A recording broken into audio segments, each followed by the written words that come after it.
Welcome to Research Rocks. In this video we will see how to connect my AirPod in this Mac. So what is the process and how you connect first time. It's very simple process.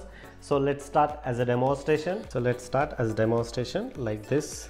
Here is my AirPod and I want to connect my AirPod here. So here Bluetooth device I'm searching here. My AirPod name is MLA AirPod. So here not option showing, so you just simply click here.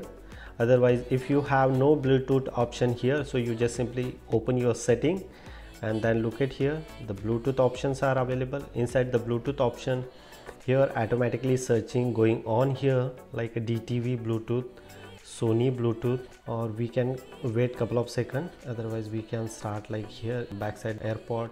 Here this particular key you can press here key, and here different kinds of lights is going on.